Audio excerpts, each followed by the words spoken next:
Bienvenue à Gap, dans les Hautes-Alpes, pour un nouvel épisode de Passer à l'acte le MAG. Aujourd'hui, on vous révèle les 5 étapes clés de l'achat immobilier. Et pour ce faire, j'ai rendez-vous avec maître Laurent Delandrea, qui m'attend pas très loin d'ici. Allez, suivez-moi, on est parti.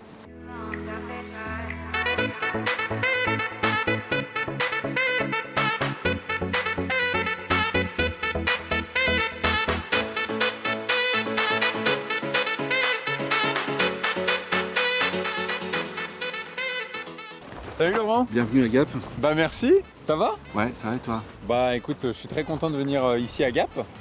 En tout cas, tu m'as donné rendez-vous dans un lieu emblématique des notaires parce que je crois que c'est une ancienne maison de notaire. Oui, c'était une maison qui appartenait à maître Paul Chauvet. Et c'est devenu un restaurant du coup? C'est devenu un restaurant. Parce que je vois qu'il qu'il y a racheté par la ville de Gap et c'est petite devenu terrasse. un restaurant. Tout à fait. Bon bah ça c'est super. Alors, aujourd'hui on va parler de l'achat immobilier en 5 étapes. Donc on va essayer de tout résumer. Et puis comme je vois qu'il y a une petite terrasse, on va aller se poser en terrasse. Allez, on y va? On y va? Allez, c'est parti.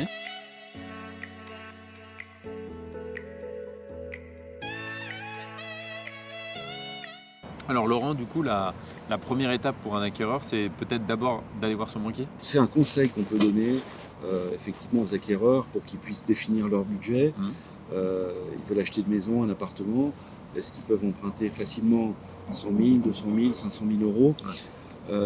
C'est important pour l'aboutissement du dossier que eux ils sachent déjà si ça peut passer. La deuxième étape, l'acquéreur, lui, doit avoir toutes les informations possibles, à savoir les papiers d'urbanisme, etc., mais pas que.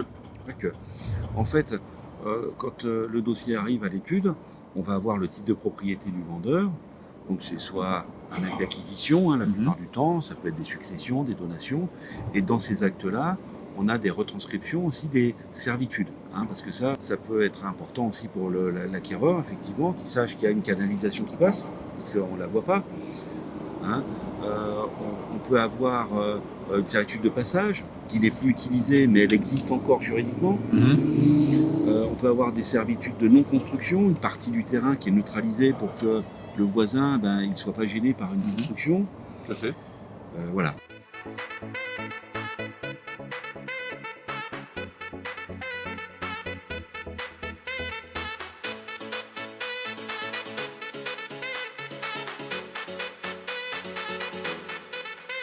Donc, du coup, Laurent, j'ai bien compris qu'il fallait donner vraiment toutes les informations. Donc là, j'ai toutes les infos. On a récolté. Là, voilà, j'ai tout récolté. La troisième étape, c'est de signer le compromis. Voilà. Ça prend du temps, ça? Oui, ça prend du temps, il faut l'élaborer. Et puis après, la signature du compromis. Généralement, les rendez-vous durent entre 3/4 d'heure et 1h30. Ouais. Parce qu'il y a certains points sur lesquels on s'attarde plus. D'accord. Et ça varie suivant les dossiers. Ça peut être les servitudes qu'il faut qu'on explique, ça peut être les diagnostics sur lesquels il faut creuser, et puis les délais. Les délais. Alors, j'ai un délai de rétractation? Oui, une fois que le compromis est signé, l'acquéreur bénéficie d'un délai de rétractation de 10 jours à partir du lendemain où il a reçu une lettre recommandée, soit postale, soit électronique. Ok, donc ça c'est valable à la fois sur un appartement, sur une maison, sur un terrain à bâtir dans un lotissement aussi. Dans un lotissement. Donc c'est voilà. Et puis donc la quatrième étape, c'est tous les documents administratifs aussi à fournir, à la fois des documents administratifs de type urbanisme, etc., mais aussi des documents administratifs qui me concernent moi en tant qu'acquéreur ou de vendeur personnel. Tout à fait. Donc une fois que le compromis est signé, on s'attelle à ce que les pièces qui nous permettent de donner aussi encore d'autres conseils à l'acquéreur puissent être réunies. Alors des documents d'urbanisme pour savoir si on est en zone constructible, si on est concerné par une zone à risque, une zone rouge pour des risques d'inondation, de crues torrentielles, de mouvements de terrain, des choses comme ça. Après, on va demander des documents d'état civil pour connaître la capacité des gens, pour connaître leur régime matrimonial. Et puis, on demande aussi le droit de pension de la mairie, puisque les mairies peuvent acheter, par préférence aux particuliers, un bien. C'est rarissime, mais ça peut arriver. Et puis, on va demander aussi des états hypothécaires pour savoir si la personne qui vend elle est toujours propriétaire. C'est l'anecdote, quand même. Et pour savoir s'il y avait des inscriptions d'hypothèque dessus, si la personne qui vend, elle a donné son bien en garantie d'un prêt qui est en cours de remboursement. Et ça, il faut qu'on se renseigne pour que la personne qui achète, elle achète un bien qui soit libre de toute inscription et libre de tout prêt.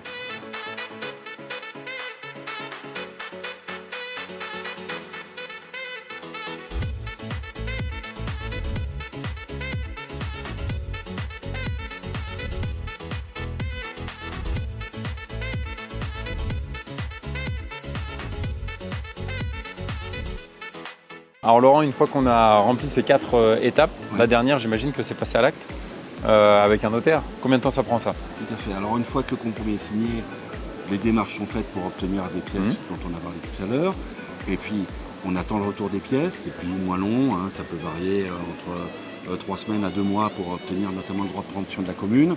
Hein. Et puis parallèlement, l'acquéreur fait ses démarches pour obtenir son crédit.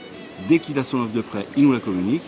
Et généralement, 15 jours à 3 semaines après qu'il ait son offre, on passe à l'acte, la signature de l'acte authentique. Super. Bah, merci beaucoup Laurent. Merci. On s'est bien baladé dans Gap et je pense qu'on a donné les 5 bonnes étapes à suivre. Il n'y a plus qu'à. Il n'y a plus qu'à. Bon, bah merci. À très bientôt. À bientôt. Quant à nous, on se dit aussi à bientôt pour un prochain épisode et vous avez cette vidéo et plein d'autres sur le site passealacte.com. Allez, ciao.